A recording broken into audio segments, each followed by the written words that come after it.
Okay, everyone, welcome back to the online video lecture series for Philosophy 102 Ethics. In this video, we're going to continue our discussion of euthanasia, and we're going to do that by looking closely at the argument that Thomas Sullivan makes in his article, Active and Passive Euthanasia, an Impertinent Distinction, question mark. In order to do that, it's important to realize that Sullivan's article is a direct attack or a direct criticism on the argument that Rachel's made in his article. So let's sort of recall to ourselves what the argument that Rachel's made was.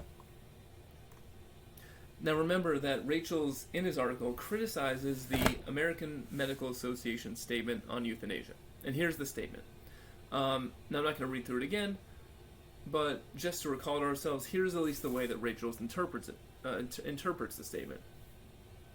He says what this statement is saying is that it's always wrong to engage in active euthanasia.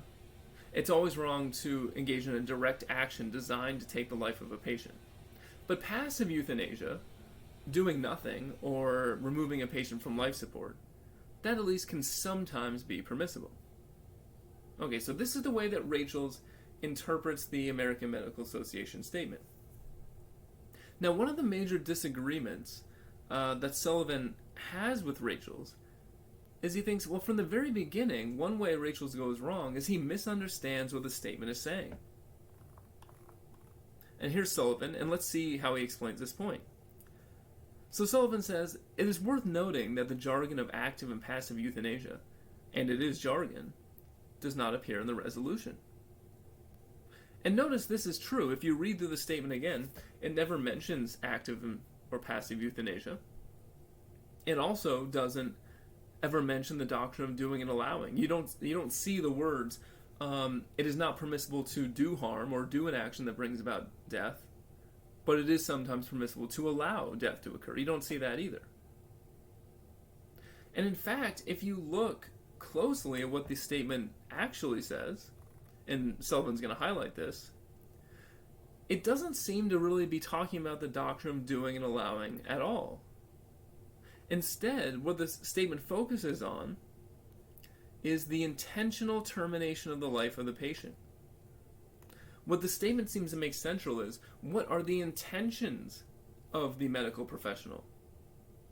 What is the intention behind the act? And Sullivan says this, he says, nor does the resolution state or imply the distinction that Rachel's attacks, namely the distinction between doing and allowing. A distinction that puts a moral premium on overt behavior, moving or not moving one's parts, while totally ignoring the intentions of the action. So Rachel thinks the statements about whether I literally moved my body in order to bring about death, or whether I just did nothing, or took something away. But Sullivan says, no, that's not what it's about. It's about, is the action you're engaged in, or is the inaction you're engaged in, or when you take or when you withhold a treatment, or you take a treatment away, what is the intent behind that act? Is your intent to bring about death, or not? And if the intent is to bring about death, then Sullivan will say that action is morally wrong. Okay, and to make this a little more clear, I want to give you sort of an outline of the conclusion that Sullivan will eventually be arguing for. And he calls this the traditional doctrine of euthanasia. I have it written out here, but I think it's easier to look at the diagram. So remember, the question overall that we've been asking in this lesson is, when is it permissible to contribute to the death of another person? In the context of euthanasia, in the medical context, we're talking about contributing to the death of a patient. But in general, we're asking, okay, when is that okay? Rachel's thinks the discussion is about, well, thinks the statement is saying, it's okay to contribute to a patient's death if you do so through allowing it to happen, but not if you actively do it yourself. But Sullivan says, no, that's not what the issue is about at all. When we're thinking about whether it's okay to contribute to the death of a patient, what matters is whether what we're doing is intentionally bringing about death or merely unintentionally bringing about death. Is death our intention or not? That's the primary question. And if death is intentional, then that act is morally wrong. It's morally impermissible. If the death is unintentional, then the act is okay. It's morally permissible. So how would this break down? If that's the important question about intention, well, then there are two things that would be morally wrong. First, active euthanasia. So if you give a patient a lethal injection, Sullivan's going to argue that there's no way you can say that action was not an intentional way of bringing about death. So active euthanasia will always be wrong. But not just active euthanasia. Importantly, Sullivan argues that there are things that we would classify as passive euthanasia, which can also intentionally bring about death. Specifically, if you take away or withhold an ordinary means of prolonging life, then Sullivan will argue you must be intending the death of the patient. On the other hand, if you take away or withhold extraordinary means of prolonging a patient's life, then the death of the patient is merely unintentional. Now, the first question you should have is, well, what's this difference between ordinary and extraordinary means of prolonging life? What's going on there? We're, of course, going to have to explain that, and that'll come later in this video. So I want to put that aside for the moment. But first, I think you need to just get used to the idea of how could a passive allowing of something to happen, or a passive doing nothing, actually bring about a situation where you're intending harm. And I think the easiest way to explain this is with a very simple example. So imagine someone comes up to you and puts out their hand. Obviously, they want you to shake their hand, right? They're greeting you. And let's just say you stand there and do absolutely nothing. Okay. Now, if we just look at your behavior and ask, is this a doing or allowing? Is this an active or passive action on your part? We would say, well, it's passive. You're just standing there doing nothing. You haven't moved your body. You haven't made any sort of direct act. Yet for all that, even though you're just passively standing there and allowing the situation to happen, you have still produced disrespect and insult to the other person. And this is a clear case in which you can act in a passive fashion, or basically engage in inaction or omission. You can do nothing and still produce harm. And that's what Sullivan's going to say in this case as well. When we take away ordinary means of prolonging the lives of patients, even though we're not technically doing anything, we are still intending the patient's death, and that's still morally wrong. But there's something different happens if we don't provide a patient with extraordinary means of prolonging life. That's why the patient's death is unintentional. Okay, so again, we're going to explain the ordinary-extraordinary distinction later, but that's a basic outline of his position. Now again, I told you that the difference between Rachel's and Sullivan's interpretation of the statement really relies on what doctrine they think underlies it. Rachel's thinks that the AMA statement expresses the doctrine of doing and allowing. We've seen that Sullivan doesn't think that's correct. Doing and allowing is not the relevant issue. Instead, we saw that for Sullivan, the relevant issue is intention. And because that's the case, Sullivan argues that the AMA statement relies on the doctrine of double effect. Now, I briefly discussed the doctrine of double effect in a previous video, but we're going to look at it in more detail here. But just first, as a brief sort of survey, remember that the doctrine of double effect says if there's some action that has two consequences or two outcomes. So one of those consequences is good, another of those consequences is evil. Okay. So the question you'd ask yourself is, am I allowed to do this action? It has a good outcome, has a bad outcome. What should I think about it? And the doctrine of double effect says, well, you can perform the action so long as the bad effect, the evil effect, is foreseen, which means you know or can reliably predict it will happen, but it is not your intention. It's not something you want to happen, it wasn't your aim, it wasn't your goal, it's just a foreseen side effect of what you're trying to do. That's what the doctrine of double effect says.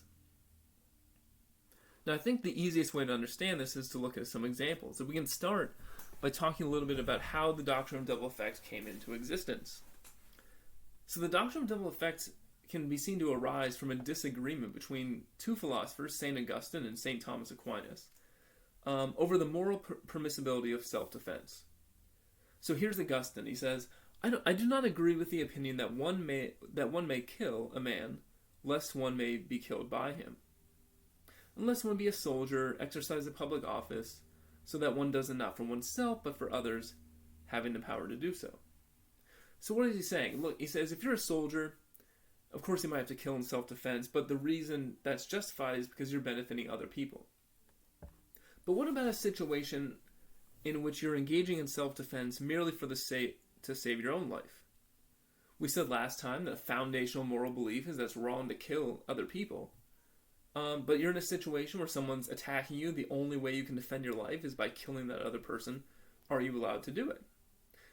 We see Augustine tack very strongly to the idea that killing is wrong, to the point where he says, not even self-defense is permissible. Now, the reason I bring this up is because later on, St. Thomas Aquinas disagreed with this view. And when he did, in order to justify his position, to explain how even though killing is wrong, self-defense can be morally permissible, he appealed to the doctrine of double effect. He says, nothing hinders one act from having two effects, only one of which is intended while the other is beside the intention. So like we said, an action can have multiple consequences. It can have two consequences, one which you're trying to bring out, one which is a side effect. So what about self-defense? Accordingly, the act of self-defense may have two effects. One is saving one's life. That's the good effect. The other is slaying the aggressor. That's killing another person. That's the bad effect. So are we allowed to engage in the action? Aquinas says, yes. If that slaying of the aggressor, if killing the other person who's attacking you, is not what you intended. If your intention was just to save your life. And that might be like sort of an odd thing to think about, because you say, well, how could I possibly save my life through self-defense if I don't intend to kill the attacker? Okay, well, so think about it this way. Imagine a different sort of scenario. Here, originally we imagined, okay, someone's attacking you, you say, literally the only way I can save my life is by killing this other person. I'm forced into it. But compare that to this scenario. You're walking down the sidewalk, you see someone coming up toward you. It looks like they're going to attack you. This person is also your mortal enemy. For a very long time, you've actually literally wanted to take this person's life, but you haven't done it because you know that you would face legal punishment. But now this person's attacking you on the sidewalk with deadly force. And you know that this is your opportunity to take this person's life under the cover of the legal system, because it's self-defense now. Now this is the mindset here matters, because now we would say, well, look, you can't say that the death of this person was a side effect. It's what you were trying to do. It's what you wanted to bring about. And so in that case, the bad effect would be your intention. The killing of the attacker wasn't just a side effect. It's what you were deliberately attempting to bring about through your action. That's the idea behind the doctrine of double effect. Now, you might be troubled by this because you might say, well, does that mean I can cause any bad side effect to happen as long as I didn't intend it, right? So I'm no longer responsible for the side effect of my actions as long as I just say I don't intend them? Well, no. It depends, and Aquinas says this, it depends how serious that bad side effect is. So he says, and yet, though proceeding from a good intention, an act may be rendered unlawful if it be out of proportion to the end. So if you've got, this one act has a good consequence and a bad consequence, the bad consequence is really, really, really bad, and the good consequence, which is your intention, is just mildly good, well, then we say, no, you still can't do it. So the doctrine of double effect doesn't give you just carte blanche to do whatever you want, ignoring the side effects. The badness has to be in proportion. So there is some gray area there. And so now I want to get more specific and look at one character, a more detailed characterization of the doctrine of double effect. So the one I have here is a formulation found in one philosopher, and I think, again, it's easiest to look at the diagram here. So a full outline of the doctrine of double effect is the following. So here you are, you're thinking about performing some action A. You know that if you do A, an evil effect E will happen, and a good effect G will happen. So when am I allowed to do A? Well, 4 conditions, as you can see in the diagram, must be met. Condition 1. First, the action must not be inherently wrong. So if there's something about A which is so bad, so horrendous, so wrong in and of itself, that it should never be done, never be performed, then even if the good outweighs the bad and the consequences, you still can't do it.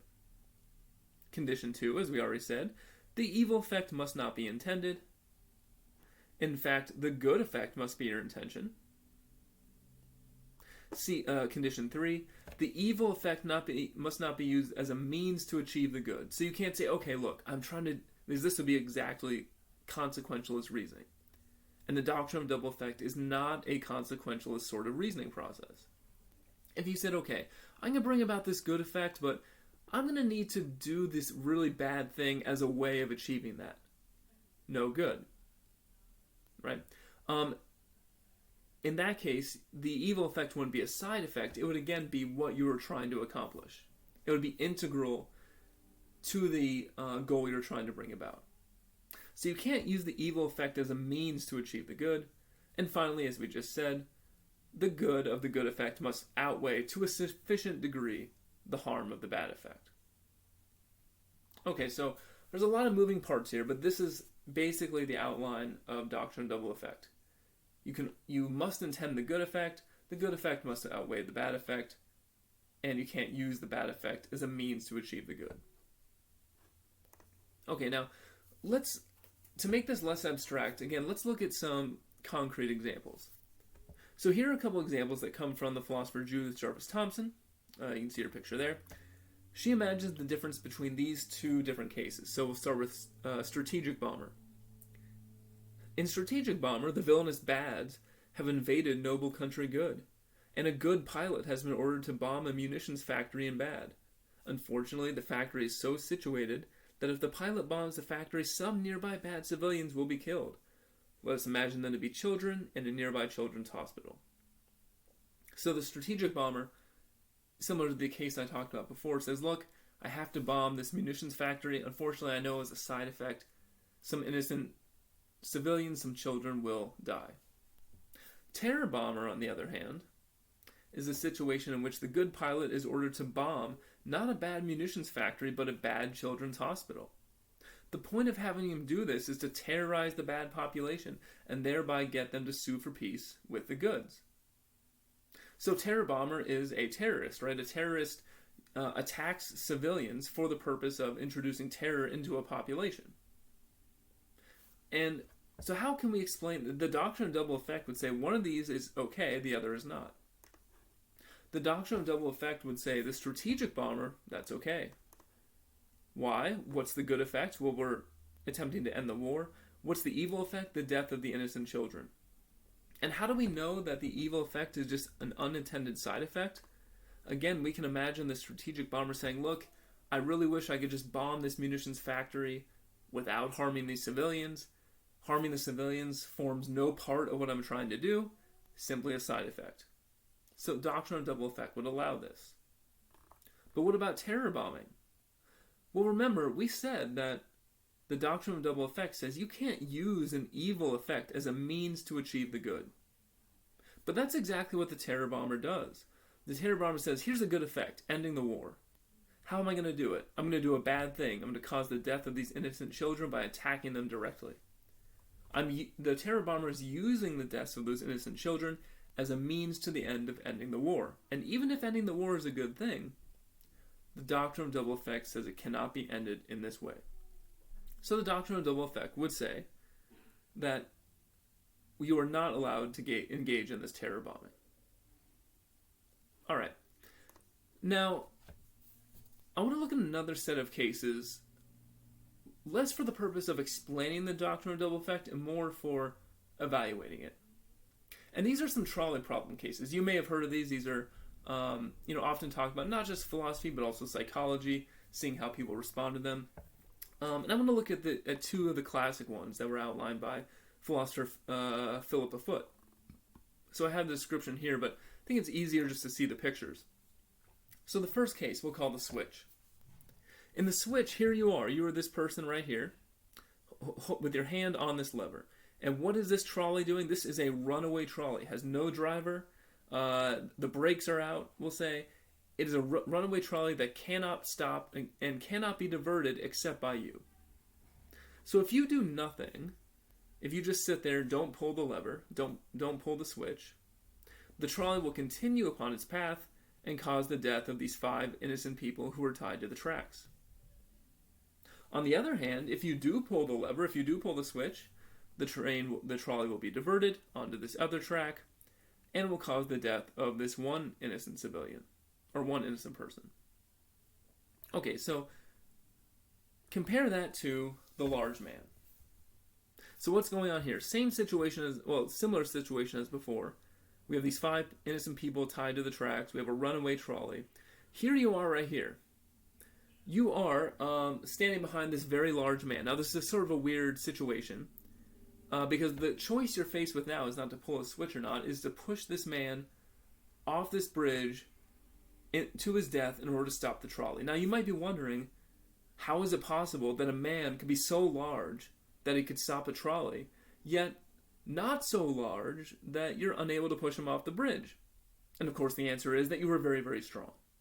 Okay, so you're a very strong person, and you can either do nothing, and if you do nothing, the trolley will go and kill these 5 individuals here, or you can push the large man off the bridge, the large man dies, but the 5 individuals are saved. Alright, now these cases are of course hypothetical, but they can be used to represent real-life cases, and they help us think about the doctrine of double effect. Because here's the thing to think about. If you're a consequentialist, if all you care about are the consequences of our actions, if you're a utilitarian, then here's what you would say is the right thing to do. The right thing to do is to pull the switch and kill only one person. The right thing to do is to push the large man off the bridge and kill only one person. If you're a consequentialist, it doesn't matter that in one case you have physical contact with someone, you're directly killing someone, and in the other case you're not. All that matters is the outcome. Okay. Now, that seems relatively clear, but what would the doctrine of double effect say? Because remember, the doctrine of double effect is not a consequentialist doctrine.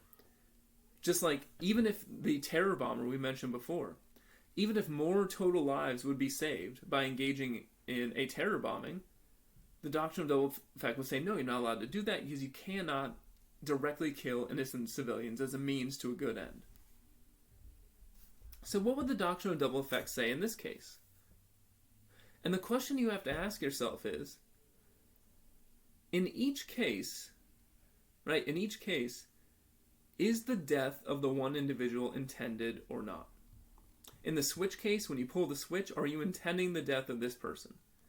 In the large man case, are you intending the death of the large man?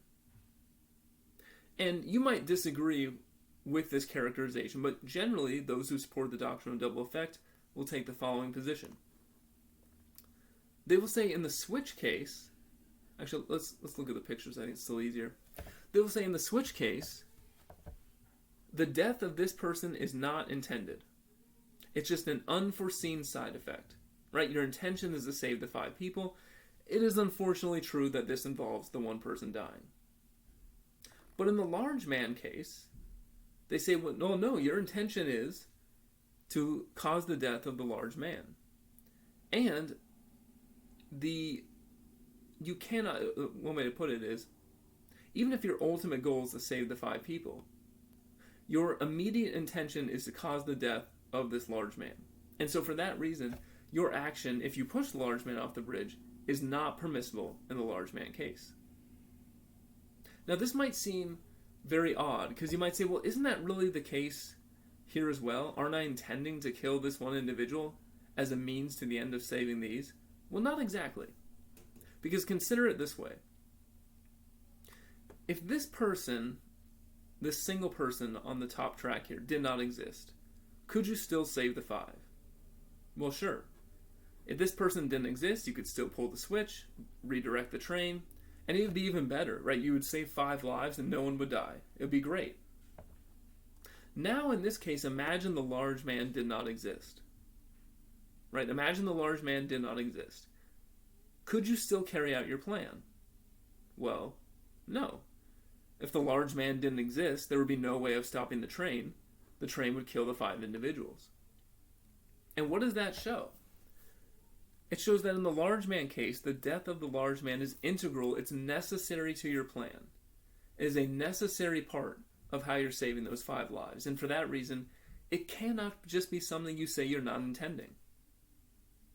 It's actually very similar to the terror bombing example. Because in the terror bombing example, you're killing these innocent children in order to bring about an end or a resolution to the war. Well, say those innocent children didn't exist. Could you use that strategy? Well, no. Because the whole strategy hinges on you using the death of those innocent children as a way to end the war. So for that reason, just like you can't say you didn't intend to kill the large man, in this case you can't say you didn't intend to kill the innocent children. So that's why Doctrine of Double Effect would say you pull the switch, the evil effect is not intended, and the large man, the evil effect is intended. Okay, now, so if that makes sense, then at this point you're probably asking yourself the question, what does any of this have to do with our original topic of euthanasia? And that's an excellent question. Well, now that we understand the Doctrine of Double Effect, now we can look at and say, well, okay, how does this play out in terms of active and passive euthanasia? So remember, the main question that Sullivan thinks we need to ask is the action or refraining aimed at producing death? Is the termination of life sought, chosen, or planned? Is the intention deadly? So again, active euthanasia. If you give a patient a lethal injection, the goal you're trying to bring about, which is a good goal, is relieving the patient's suffering. But how are you achieving that? Through intentional death. And because Sullivan thinks that intentionally causing death is always a bad thing, now you're using an evil effect in order to as a means to bring about the good effect. This would be just like pushing the large man off the bridge. You're using the death of the large man to bring about some greater good. And there's a couple things to notice about this. First, this shows how anti-utilitarian Sullivan's position is. Right? He's not primarily looking at the greater consequences. Maybe you think the greater consequence is relieving suffering. Fine, but he says morality is about more than that. There is an unbreakable moral rule to never intentionally cause death. Sullivan's position is also anti-hedonistic. He doesn't think that pleasure and the avoidance of pain are the most important values, and this is clear in the following passage. I fully realize that there are times when those who have the noble duty to tend to the sick and dying are deeply moved by the sufferings of their patients, especially of the very young and the very old, and desperately wish they could do more to comfort and companion them. Then perhaps it seems that universal moral principles are mere abstractions having little to do with the agony of dying. But of course we do not see best when our eyes are filled with tears. So again, he recognizes that his recommendation that active euthanasia is not permissible, because it intends death, will cause more suffering. And for Rachel's, this was pretty much meant, well, there must be something wrong with that view. But he recognizes that for a medical professional in that instance, it is a basic instinct to want to reduce suffering, to want to stop the pain that the patient is feeling. But he says there is more to ethics and morality than reducing suffering, than getting rid of pain. And although there is that emotional connection to want to stop that suffering, he says, we don't see best when our eyes are filled with tears. It's that emotional connection that's blurring our moral vision. Alright, so this is his explanation of why active euthanasia is always wrong. But remember, he also thought, or he had some things to say about passive euthanasia. And he said, well, is passive euthanasia wrong? Well, it depends. It depends on what sort of passive euthanasia we're talking about. And this is where we return to that distinction between ordinary and extraordinary means of prolonging life. So remember, let's go back up to see his position. Remember, I told you that for Sullivan, withholding ordinary means, not okay. Withholding extraordinary means is okay. So this distinction matters because it's going to depend on whether the action is right or wrong. So let's go back to where he explains what this distinction is. So these are just two different ways of prolonging or extending a patient's life. So ordinary means of preserving life are all medicines, treatments, and operations that offer a reasonable hope of benefit for the patient and which can be obtained without excessive expense, pain, and other inconveniences. So an ordinary means of prolonging a patient's life would be anything that's not super expensive, it's not super inconvenient, and is not, the technical term is medically futile. So, food, water, or importantly, a simple surgery that we know has a very high probability of success, all those would be ordinary means of preserving life. But extraordinary means of preserving life are all those medicines, treatments, and operations that cannot be obtained without excessive expense, pain, or other inconvenience.